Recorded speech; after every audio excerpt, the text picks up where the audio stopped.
Hello student, आज हम बात करेंगे किसकी, एजेट्रॉपिक मिक्सचर या एजेट्रॉप्स क्या होते हैं आपके। इसका हिंदी होता है स्थिर क्वाथी मिश्रण। तो स्थिर क्वाथी मिश्रण को समझने के लिए सबसे पहले आपको दो चीज़ें आनी चाहिए। पहली, वेपर प्रेशर क्या होता है, और सेकंड इज़ बॉइलिंग पॉइंट। ठीक है, तो वाष्प दाब किससे कहते हैं, आपको पता है कि प्रत्येक लिक्विड की विशेषता होती है, क्या होते हैं वो, वाष्पीकृत होता है। ठीक है, तो मान लीजिए एक कोई ये बंद पात्र है और इस बंद पात्र में आपने H2O भरा है, तो H2O क्या होगा आपका, वाष्प में बदलेगा। ठीक है, तो कुछ मॉलिक्यूल्स इसके वाष्पीकृत हो जाते हैं और पुनः जो है कुछ वाष्प क्या है, द्रव अवस्था में परिवर्तित हो जाते हैं। इसे आप क्या कहते हैं, साम्य अवस्था कहते हैं। ठीक है, तो साम्य अवस्था में द्रव की सतह पर, ये जो द्रव की सतह है, ठीक है, साम्य अवस्था में इस द्रव की सतह पर कुछ वेपर जो होते हैं, कुछ वाष्प जो है, ठीक है, क्या करते हैं, दाब लगाते हैं। साम्य अवस्था में द्रव की सतह पर वाष्प के द्वारा लगाया गया जो दाब होता है उसको क्या कहते हैं, आप वाष्प दाब कहते हैं। ठीक है, इससे पहले भी आप इसको पढ़ चुके हैं। नेक्स्ट आपका क्या है, बॉइलिंग पॉइंट।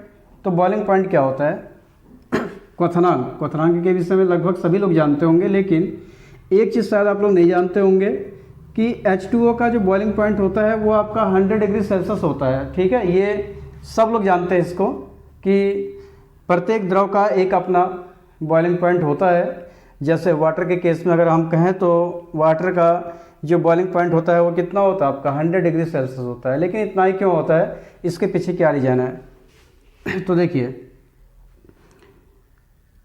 जो अगर हम क्वथनांक को डिफाइन करें तो हम इस तरीके से कह सकते हैं कि वह ताप जिस पर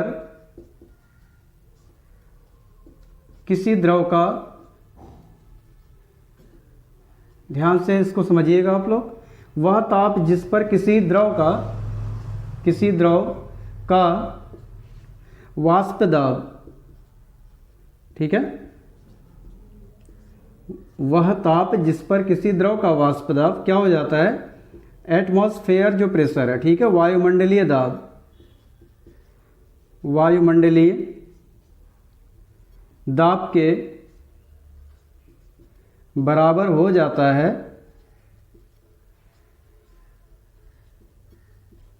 बराबर हो जाता है क्वथनांक कहलाता है। ठीक है, आपसे आप परिभाषा इसको इस तरीके से याद रखिएगा।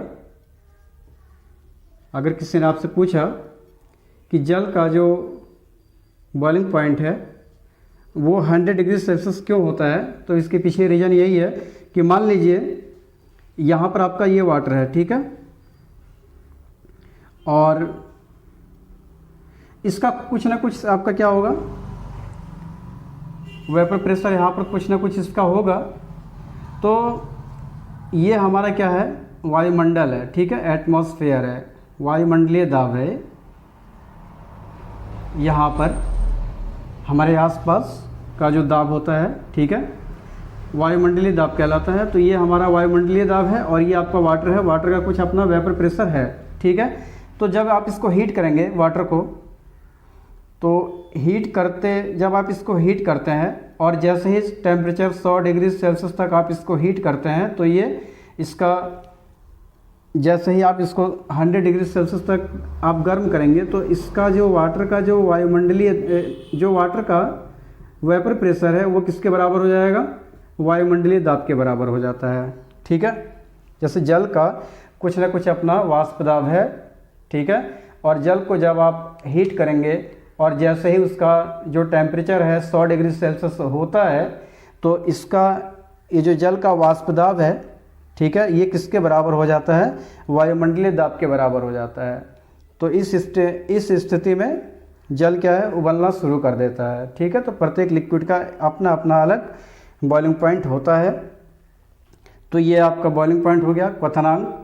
क्वथनांक की डेफिनेशन, वह ताप जिस पर किसी द्रव का वाष्प दाब वायुमंडलीय दाब के बराबर हो जाता है, क्वथनांक कहलाता है। ठीक है, ये आपको क्लियर हो गया वाष्प दाब और बॉइलिंग पॉइंट। क्वथनांक। अब हम पढ़ेंगे क्या, एजेट्रोपिक मिक्सचर क्या होते हैं आपके, ठीक है। एजेट्रॉप्स क्या होते हैं, एजेट्रोपिक क्या होते हैं।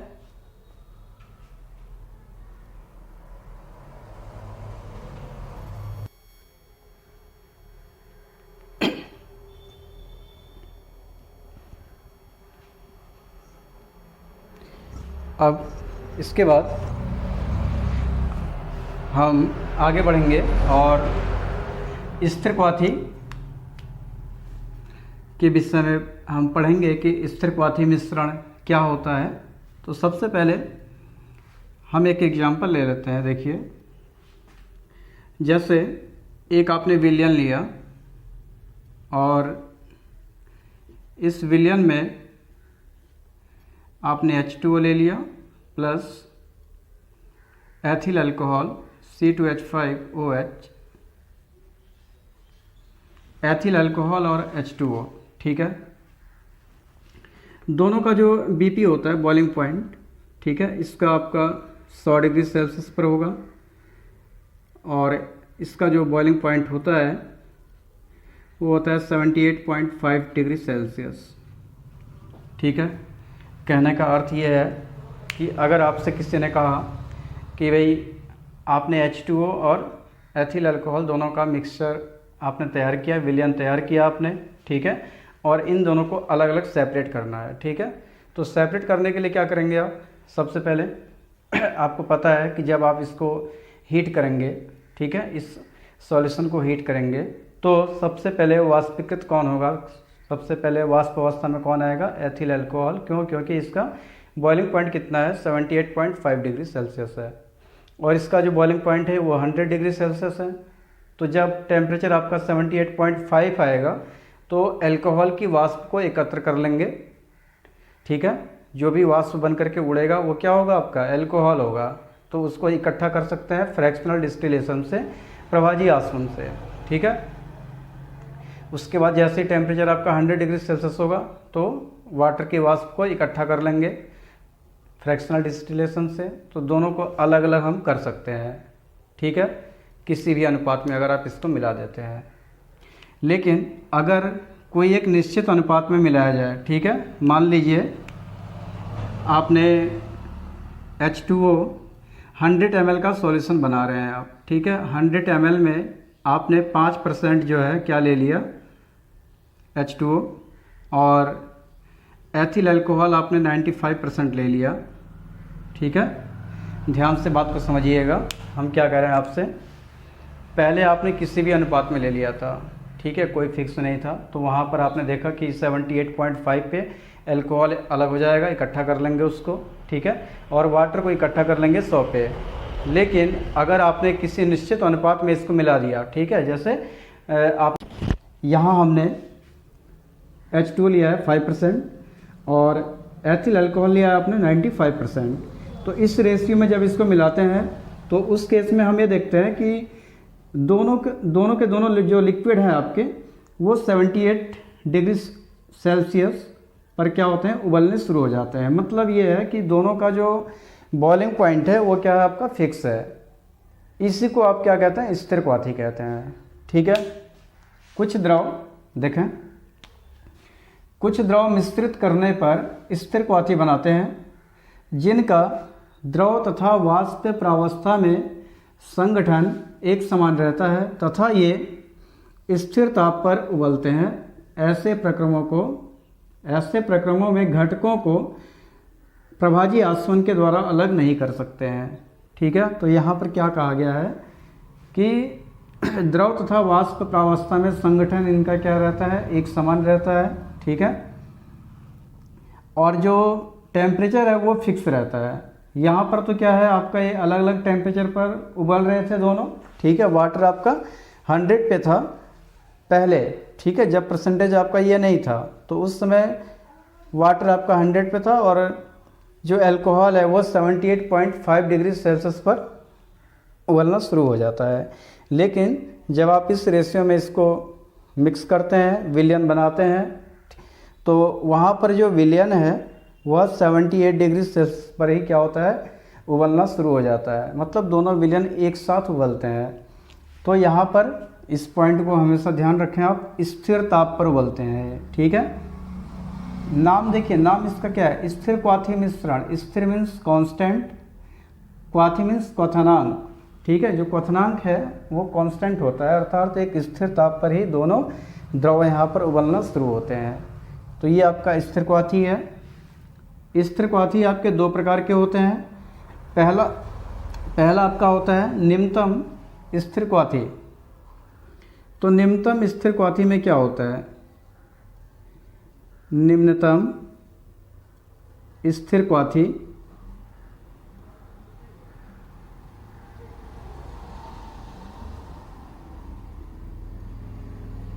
ठीक है, एक ऐसा स्थिर क्वाथीय मिश्रण जिसमें, ठीक है, जैसे यहाँ पर देखें आप, एक ऐसा स्थिर क्वाथीय मिश्रण, ये स्थिर क्वाथीय मिश्रण है। इसमें क्या होता है कि जो विलयन का क्वथनांक होता है, ठीक है, यहाँ पर विलयन का क्वथनांक देखिए कितना है, 78 डिग्री सेल्सियस है। और विलयन में उपस्थित जो घटक हैं आपके, ठीक है, उनका जो क्वथनांक है क्या है, अलग अलग, एक का 100 है, एक का 78.5 डिग्री सेल्सियस है। तो हम ये कह सकते हैं कि एक ऐसा स्थिर क्वाथीय मिश्रण जिसमें विलयन का जो क्वथनांक है, विलयन का जो क्वथनांक होता है वह विलयन में उपस्थित घटकों के क्वथनांकों से कम होता है, ठीक है। देखें यहाँ पर वाटर का इतना है, अल्कोहल का इतना है, लेकिन जब आपने मिक्स किया तो इसका जो बॉइलिंग पॉइंट आ रहा है कितना आ रहा है, 78 डिग्री सेल्सियस आ रहा है, इन दोनों से कम आ रहा है आपका, ठीक है, 100 से भी कम है और 78.5 डिग्री सेल्सियस से भी कम है। तो इसको हम बोलते हैं क्या, स्थिर क्वाथी, निम्नतम वाला, ठीक है, निम्नतम स्थिर क्वाथी मिश्रण आपका ये होता है।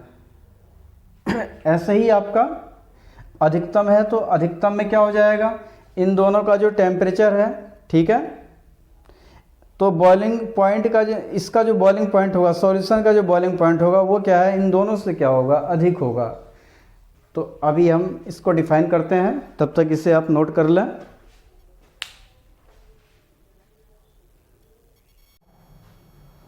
हाँ, तो अब है, जैसे अभी हमने आपको इससे पहले समझाया था निम्नतम क्वथनांकीय स्थिर क्वाथी क्या होता है और अधिकतम क्या होता है, ठीक है। तो इसमें हमने अभी आपको H2O और C2H5OH का एग्जाम्पल जैसे बताया हमने कि अगर कोई सॉल्यूशन है आपके पास, मान लो इसमें H2O है और एथिल अल्कोहल है, ठीक है। तो जब इसमें H2O की मात्रा अगर आपने 5% रखी और एथिल अल्कोहल आपने रखा 95%, 100 ml का, 100 ml का एक सॉल्यूशन आप बना रहे हैं जिसमें 95% क्या है, अल्कोहल है और 5% आपका वाटर है। तो अगर अलग अलग देखा जाए तो इसका जो बॉइलिंग पॉइंट होता है वो कितना होता है, 100 डिग्री सेल्सियस होता है और अल्कोहल का आपका होता है 78.5 डिग्री सेल्सियस, ठीक है। ये इनका बॉइलिंग पॉइंट होता है दोनों का। तो अगर आप इस अनुपात में ना मिलाएं और जनरली अगर किसी भी रेशियो में आप इसको मिला देते हैं और उसको जब आप हीट करेंगे तो 78.5 डिग्री सेल्सियस पर अल्कोहल की वाष्प अलग हो जाएगी, उसको इकट्ठा कर लेंगे फ्रैक्शनल डिस्टिलेशन से, और जब 100 डिग्री सेल्सियस टेम्परेचर होगा तो उसकी वेपर को इकट्ठा कर लेंगे, तो हमें वाटर का जो विलयन है, जो वाटर है आपका, वाटर मिल जाएगा और ऐसे आप अल्कोहल को अलग कर लेते हैं। लेकिन जब आप इस रेशियो में मिलाते हैं, ठीक है, वाटर आपका 5% है और अल्कोहल 95% है, तो उस केस में हम ये देखते हैं कि यहाँ पर जो इसका बॉइलिंग पॉइंट होता है वो क्या होता है, 78। मतलब दोनों जो द्रव है आपके एक साथ एक टेम्परेचर पर, ठीक है, एक साथ एक टेम्परेचर पर उबलना शुरू होते हैं, ठीक है ना।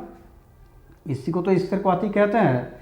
लेकिन अगर देखिए दो द्रवों का यह स्थिर क्वाथी मिश्रण, कौन, निम्नतम वाला, ये क्या होता है, दोनों शुद्ध द्रवों के क्वथनांक से कम ताप पर उबलता है। ठीक है, यहाँ देखें आप, दोनों द्रवों का क्वथनांक, इसका 100 है, इसका 78.5 डिग्री सेल्सियस है। तो क्या इन दोनों द्रवों के क्वथनांक से कम ताप पर उबल रहा है कि नहीं उबल रहा है? मतलब ये जो आपका बॉइलिंग पॉइंट है ये किसका है, सॉल्यूशन का है। ठीक है, विलयन का, विलयन का जो क्वथनांक है वो 78 डिग्री सेल्सियस है, जबकि विलय और विलायक, यहाँ पर विलायक आपका एल्कोहल है, विलय कौन है, वाटर है। ठीक है, इसका 95% है, इसका 5% है। तो इसका इन दोनों का जो बॉइलिंग पॉइंट है वो क्या है, इससे अधिक है। ठीक है, या विलयन का जो बॉइलिंग पॉइंट है वो कम है इन दोनों से। तो वही कहा जा रहा है कि दोनों शुद्ध द्रवों के क्वथनांकों से कम ताप पर उबलता है, उसको हम क्या कहते हैं, न्यूनतम या निम्नतम क्वथनांक की स्थिर क्वाथी। और ये क्या होता है आपका, राउल्ट्स का जो राउल्ट के नियम से धनात्मक विचलन आपने पढ़ा था। ठीक है, जिसमें आपने पढ़ा कि विलय विलय आकर्षण, विलायक विलायक आकर्षण बड़ा होता है किससे, विलय विलायक आकर्षण के। ठीक है, बस वही चीज़ यहाँ पर भी है। तो ये राउल्ट के नियम से धनात्मक विचलन को प्रदर्शित करता है, जबकि इसमें क्या होता है, अगर आप इसका उदाहरण ले लें तो इसके लिए आप H2O ले लो और HNO3 ले लो। ठीक है, ये दो विलयन जब आप ले लेते हैं तो इसमें हम क्या करते हैं, H2O की मात्रा ले लेते हैं 68, HNO3 की ले लो, HNO3 की। ठीक है, 68, HNO3 68 है और H2O की मात्रा 32 है। तो जब आप इसको इस रेशियो में मिक्स करते हैं, विलयन बनाते हैं, तो उस स्थिति में सबसे पहले तो देखो इसका जो आपका बॉइलिंग पॉइंट है वो 100 डिग्री सेल्सियस है और इसका जो बॉइलिंग पॉइंट होता है 86 डिग्री सेल्सियस है। मतलब जब आप इसको हीट करेंगे तो 86 डिग्री सेल्सियस पर HNO3 जो है वाष्पित होना शुरू करेगा, उबलना शुरू करेगा। ठीक है, और 100 डिग्री सेल्सियस पर आपका H2O उबलना शुरू करेगा। तो दोनों को हम इकट्ठा कर सकते हैं। लेकिन जब आप इस रेशियो में विलयन को बनाते हैं, HNO3 आपका 68% होता है और H2O 32% जब होता है, और इस रेशियो में विलयन आपने बना दिया, तो वहाँ पर जो बॉइलिंग पॉइंट होता है किसका, सॉल्यूशन का, वो 120.5 डिग्री सेल्सियस, 120.5 डिग्री सेल्सियस पर क्या है, उबलना शुरू होता है। तो यहाँ पर आप देख रहे हैं कि जो विलयन का बॉइलिंग पॉइंट है वो क्या है आपका, अधिक है, किससे, विलय और विलायक से। ठीक है, विलय और विलायक से इनका जो बॉइलिंग पॉइंट है इससे क्या है, ये अधिक आ रहा है, जबकि इस केस में क्या था आपका, बॉइलिंग पॉइंट सॉल्यूशन का क्या आ रहा था, कम आ रहा था। तो इसको आपने निम्नतम कहा, यहाँ पर अधिक आ रहा है, इसलिए अधिकतम क्वथनांक की स्थिर क्वाथी होगा। तो यह स्थिर क्वाथी मिश्रण दोनों शुद्ध द्रवों के क्वथनांक से उच्च ताप पर उबलता है। यह एक राउल्ट के नियम से क्या होता है, ऋणात्मक विचलन वाला अनादर्श विलयन होता है। तो ये आपका स्थिर क्वाथी का टॉपिक आज समाप्त हो रहा है, समाप्त होता है। और अगले वीडियो में हम अणुसंख्य गुणधर्म पढ़ेंगे, जिसमें आपने पढ़ा था कि अणुसंख्य गुणधर्म में क्या होता है, जो आपका विलायक है वो तो द्रव होता है, लेकिन विलय आपका यहाँ क्या होता है, ठोस पदार्थ होता है। तो थर्ड टॉपिक आपका लास्ट यही है, इसके बाद अगले वीडियो में। तो फिलहाल आप इसे पढ़िए, ध्यान से देखें, समझें इसको।